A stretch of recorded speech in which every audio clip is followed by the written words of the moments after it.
welfare and education policy, providing for personal security and need. Poverty in America, the nature of the problem. The first question we must ask and answer as observers of political science is just who are the poor and how do we determine who qualifies as poor? The poverty line is the annual cost of a thrifty food budget for an urban family of 4 multiplied by 3. This was $24,000 in 2014. But we must also understand some basic facts about poverty. First, children are the primary victims of poverty because most inner-city families are single-parent families headed by females. Second, poverty tends to hit minority group members. Third, poverty affects rural and inner-city dwellers equally. Fourth, there are major differences in the number and demographics of those in poverty from state to state, but it is a problem in all states.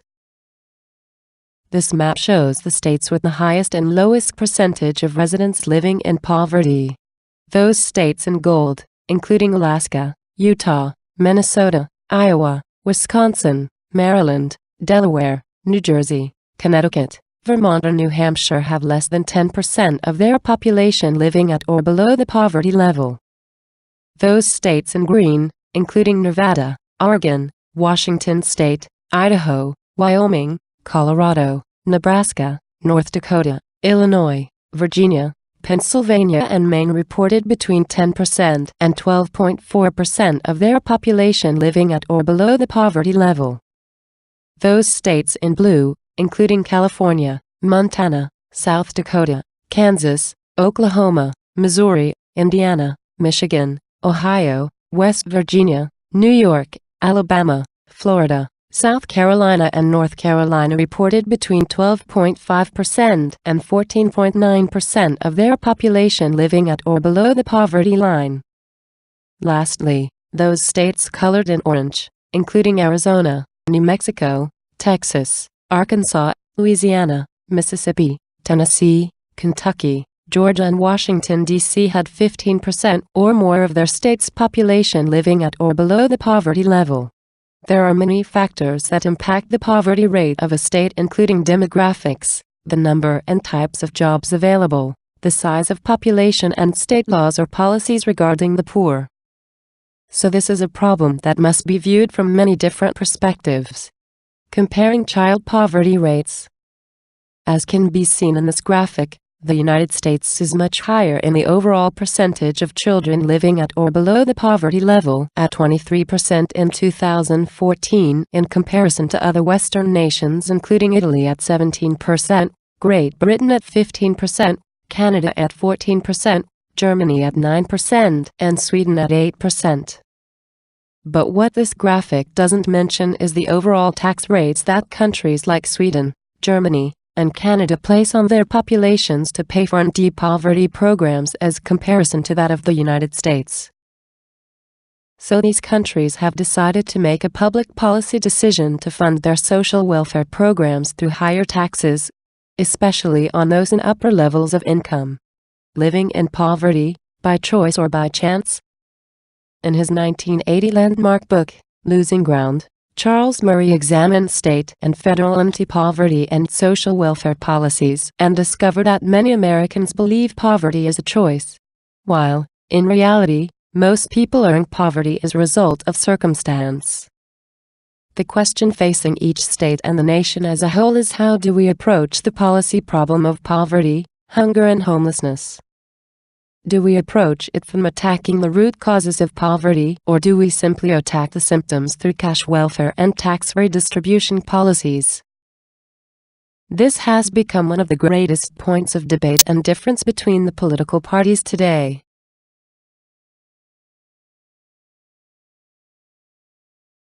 Unlike needs-based social welfare assistance, an entitlement program requires the payment of benefits to any citizen who meets the criteria of eligibility. Social insurance programs are one type of entitlement. Social insurance benefits are disbursed to those who paid special payroll taxes when they were employed. The main social insurance program is Social Security for retirees. Social Security for retired workers and Medicare are the two most expensive social insurance programs. Both programs cost the federal government more than $1 trillion annually. Social Security is the leading social insurance program. Unemployment insurance is another example of a social insurance program. It is a joint federal-state program. Benefits and eligibility conditions vary from state to state. Medicare, enacted in 1965, provides medical assistance to retirees and is funded primarily through payroll taxes. Public support for the program is generally high. Social Security and Medicare are funded nearly entirely from payroll taxes, with current workers paying for the benefits of recipients. Since the ratio of workers to recipients is dropping, reforms will be needed to keep these programs solvent for the long term. This will most likely result in higher social insurance payments for younger workers and the possibility of working much longer than today's average retirees. Neither of these options is popular with the working public and are often called third-rail issues because touching them can be political death. Public assistance programs are funded through general tax revenues and are available only to the financially needy. For this reason, these types of programs are often called needs-based programs. Eligibility is established by a means test. Americans are far less supportive of public assistance programs than they are of social insurance programs because they are often seen as handouts and not earned benefits. Supplemental Security Income (SSI) benefits the blind, disabled, and elderly poor.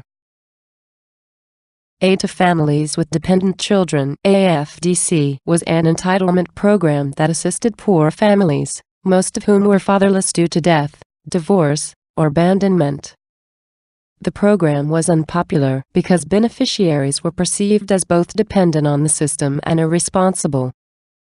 The situation changed significantly with the passage of the Welfare Reform Act of 1996, in which the AFDC was eliminated and replaced by Temporary Assistance for Needy Families (TANF), which gives federal block grants to states to assist the needy and get them into jobs. The social welfare effort includes education programs such as Head Start. Head Start provides preschool education for poor children. However, less than half of the eligible children are enrolled in the program. The EITC, Earned Income Tax Credit, reallocates income directly to low-income, working Americans. This is a transfer payment, with 10 million people receiving the EITC payments. Eligibility is tied to jobs, so that only those who work are eligible to receive the payment. Although the EITC is subject to budgetary and political pressures, it has more public support than most assistance programs.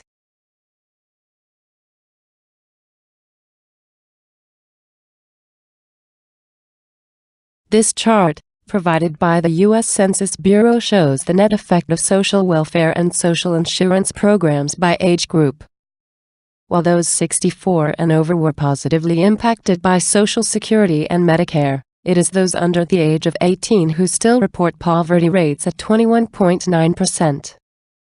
This is further proof that present social welfare programs are not hitting the most vulnerable, which is the children. People who qualify on the basis of low income are eligible for food stamps, called SNAP today, and subsidized housing, which are in-kind benefits. Benefits that are not cash payments. Medicaid provides health care for public assistance recipients. About 60% of Medicaid funding is provided by the federal government and about 40% by the states. More than 40 million people receive Medicaid. CHIP programs are specifically designed to provide health insurance to the children of middle and low-income families. The 2010 Health Care Reform Act, also known as Obamacare, has had a mixed impact and has been the subject of intense scrutiny and debate, with many vowing to see its overturn. But to date, legislative and judicial attempts to overthrow this law have been relatively unsuccessful, with Obamacare still the law of the land. The most important criticisms have come from those who believe they should be free not to select or participate in a health insurance program, as well as those who complain that it has essentially placed the burden of health insurance premiums on the middle-class workers of the United States who participate in health insurance through their employer.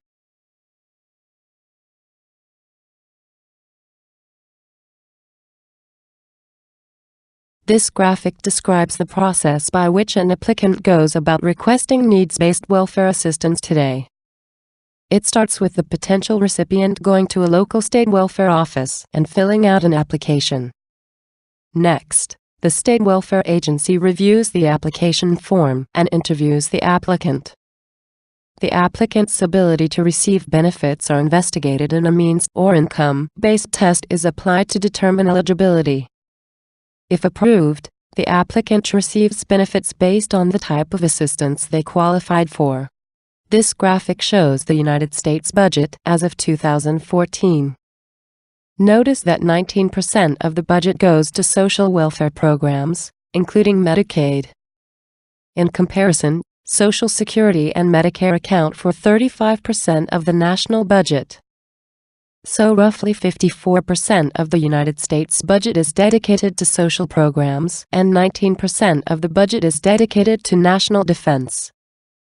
Democrats argue this is necessary, and Republicans often criticize this, claiming that social welfare programs should be converted to national defense efforts and Social Security and Medicare should be left alone because they see these as third-rail issues.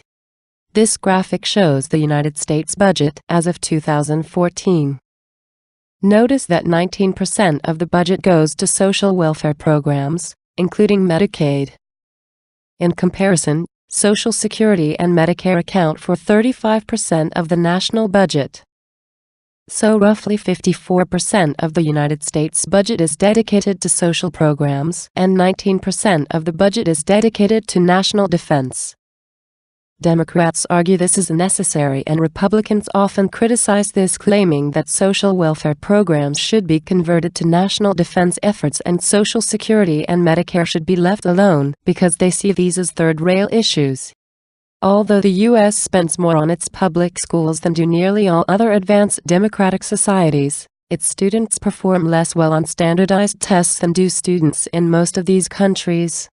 Many argue that this is a result not of an ineffective education system, but on a system in which some communities have the privilege of having higher property values and thus higher tax revenues for their schools, while other communities have relatively low property values and receive a disproportionately low level of funding. So the quality of an education can be tied to the wealth of the community in many cases. This is a difficult problem to attack and has been a subject of intense debate and discussion. While the United States has some of the highest funded school programs in the world, it falls woefully short on educational performance. Many argue this is a problem that must be solved in order for the United States to effectively participate in today's globally competitive economy. But others argue that this is not an indication of a lack of educational performance, but on a system that emphasizes educational opportunity over educational performance. We believe students and parents should be free to pursue educational opportunities that best match their needs and interests rather than one that is focused solely on the attainment of educational mastery and performance of standardized expectations. The issue of school choice has challenged equal opportunity principles. Polls reveal support for school choice. Critics charge the plan will create elite schools while discriminating against the poor and minorities. Mandatory high-stakes testing became even more important with the No Child Left Behind and Race to the Top legislation, which tied performance to funding for public schools. Supporters say the programs have increased the accountability of educators to improve education, while detractors say the programs have taken funds away from schools just when they need them the most. Most school policies, from length of the school year to teachers' qualifications, are set by state legislatures and local school boards. Federal intervention in school policy has often been resisted by states and localities. Education is growing as a national issue, despite the tradition of it being a state and local responsibility. Many of the partisan and ideological differences that touch the welfare debate also affect the debate over education policy. The issue of school choice has challenged equal opportunity principles. Polls reveal support for school choice. Critics charge the plan will create elite schools while discriminating against the poor and minorities. Mandatory high-stakes testing became even more important with the No Child Left Behind and Race to the Top legislation, which tied performance to funding for public schools. Supporters say the programs have increased the accountability of educators to improve education, while detractors say the programs have taken funds away from schools just when they need them the most. Most school policies, from length of the school year to teachers' qualifications, are set by state legislatures and local school boards. Federal intervention in school policy has often been resisted by states and localities. Education is growing as a national issue, despite the tradition of it being a state and local responsibility. Many of the partisan and ideological differences that touch the welfare debate also affect the debate over education policy. One final observation that has been increasingly used on both sides of the partisan debate over welfare versus economic self-sufficiency is that of the distribution of income in the United States. This chart shows that the highest 20% of income makers in the United States hold a 50% share of the nation's wealth, while the other 80% share the other half of the wealth. The question arises as to whether this is a fair distribution of wealth based on economic activity and risk, or is it a symptom of a system that benefits only those in the top 20% of people in the United States, leaving the other 80% to fight for what is left. Your view on this topic is most likely ingrained in your political attitudes and your partisan politics. This is why there is such a great divide between Republicans and Democrats with regard to social welfare and economic policy today.